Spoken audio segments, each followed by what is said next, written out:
Well, ladies and gentlemen, it looks like we're going to do a little more than work on the Teal 240 today. We may actually get a chance to drive it. We're breaking the stereotype for broken 240s. It's not sitting in the garage anymore. It's going to go out in the streets. Now the final key to getting this S13 back on the road is a beautiful brand new aluminum radiator from Mishimoto. Now I happen to have already had a Mishimoto radiator in this S13, but I was a bit of an idiot, kind of rushed through my reinstallation job and ended up damaging the radiator with my GK Tech fan. Even though it's made of plastic, it's enough to rupture the aluminum core, so I put a little hole in there. It was no good for me, so I got in contact with the guys over at Mishimoto.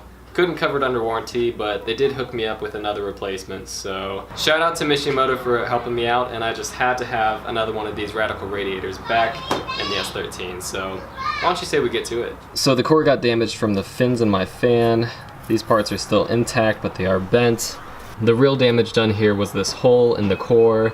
It's not a very big hole, but it does let out an excessive amount of coolant, so it had to be replaced. Now I'm not sure if you can repair aluminum radiators. I'm not going to delve into that. I'd just rather have the peace of mind of having a brand new radiator in there that I know is going to work 100%. But before we get into installing this rad, we're going to change out a little squeaky boy and a few other leaky boys on this car. We have a squeaky pulley and a coolant leak that needs to be addressed under the hood. Lucky for me, both are quite easy to fix. As simple as the tasks are, however, it would be nice if we could remedy the problem with just a hammer. The idler pulley for my air conditioning belt needs to be replaced. Like its KA24 and CA18 counterparts, the SR20 uses 3 separate belts rather than a singular serpentine belt. To give myself some space, I'm removing the power steering belt before I take off the idler pulley. Upon removing the pulley, I'm going to try to remember the sequence of washers and nuts in order to maintain the correct offset for acceptable alignment with the belt. This pulley has seen years and years of heat, dirt, and salt, which has led to the failure of its bearing. The bearing is replaceable, but it's much easier and worthwhile to purchase an entirely new OEM assembly straight from Nissan. We're going from this to this.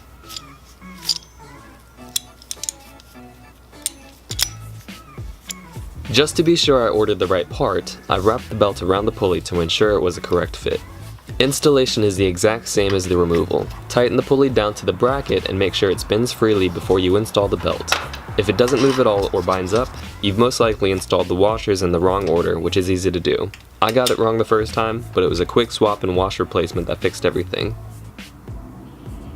Alright, so now that we've got our AC pulley installed, it's a nice OEM replacement, so we don't have to worry about it failing anytime soon. We're going to go ahead and address a coolant leak that's been coming from the back of my motor. It looked like it was coming around from the heater core, and I finally figured out why. On the SR20 motor, you can buy heater conversion hoses so you can have heat in your car. Otherwise, if you don't want heat, you can just reroute the hoses back into the motor. Otherwise, if you want heat in your car, you need those conversion hoses. However, they don't really make a conversion hose that really fixes the issue that I have with this car. And that issue is the fact that the SR20 heater hose ports are 3/4 of an inch big, while the heater core ports themselves are 5/8 in diameter. So there's a bit of a difference there. I thought it was the heater core itself. It just turns out the hose is too big for it. No matter how much I clamp it, it's still going to leak a little bit. So what we've done is I've gone to the store and picked up some conversion fittings. These are heater core adapters that'll go from 3/4 to 5/8, and hopefully that's going to remedy our coolant leak in the back, because I'm tired of running out of coolant in this car. Not running out, but running low.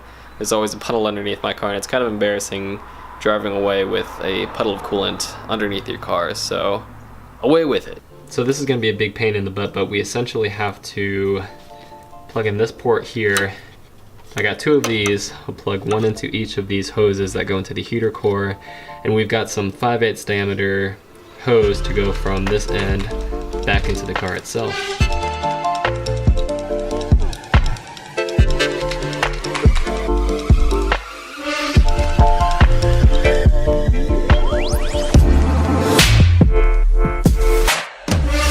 So we've got the heater hose adapters fitted on. It's pretty ugly. Honestly, it would have been easier if I had some 90-degree fittings, but this will do for now. It's not going to leak, and that's the main goal that we wanted here.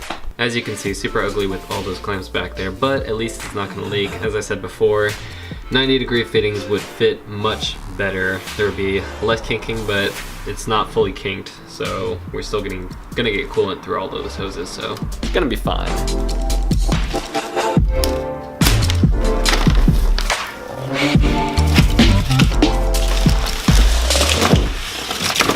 There's something to be said about a brand new radiator with perfect fins and end tanks that shine like a mirror.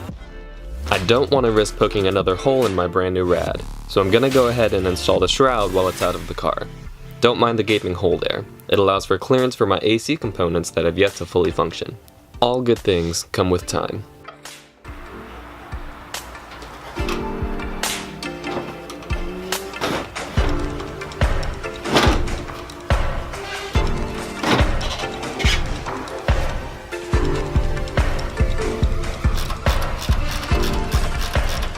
Installing this fan has to be one of the most annoying things about running the OEM fan setup, but seeing that shiny over the shroud catch can nearly makes it all worth it.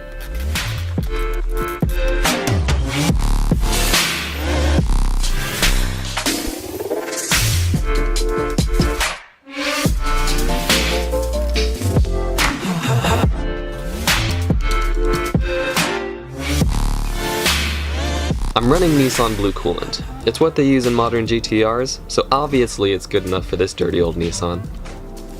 Now it's time to bleed.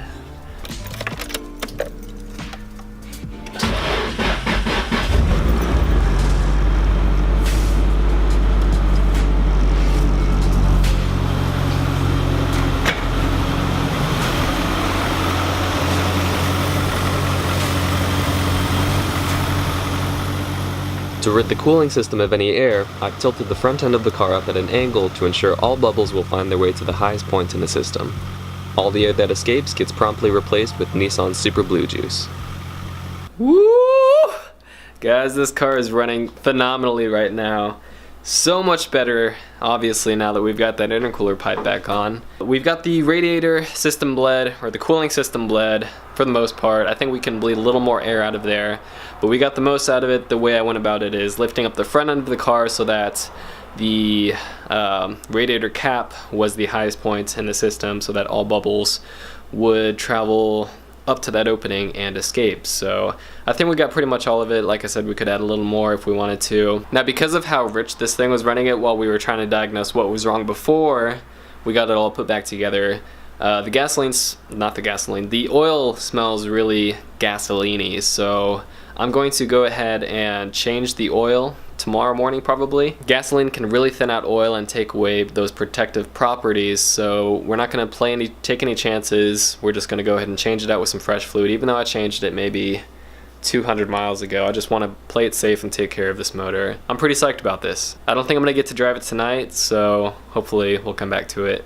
next thing in the morning. Thank you guys so much for watching. If you got anything out of this video at all, please be sure to leave a like, leave any comments or suggestions down below. I'll see you guys next time. Have a great day.